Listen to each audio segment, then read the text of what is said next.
ગુજરાતમાં ગત 2 દાયકામાં ન થયો હોય એ પ્રકારનો અસાધારણ કમોસમી વરસાદ આ વર્ષે થતાં રાજ્યના વિવિધ જિલ્લાના ખેડૂતોના પાકોને મોટું નુકસાન થયું છે।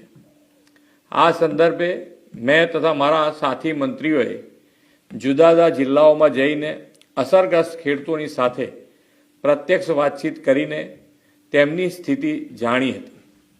કુદરતી આપત્તિની આ ઘડીમાં ધરતીપુત્રોની વ્યથાને સમજીને રાજ્ય સરકાર પૂરી સંવેદનાથી તેમની પડખે ઊભી છે।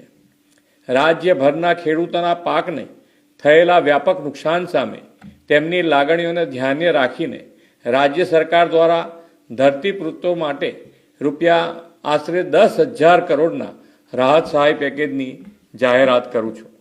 આ ઉપરાંત રાજ્ય સરકાર 9 નવેમ્બરથી ખેડૂતો પાસેથી ટેકાના ભાવે આશરે 15,000 કરોડથી વધુના મૂલ્યોની મગફળી, મગ, અડદ અને સોયાબીનની ખરીદી પણ કરવા જઈ રહી છે।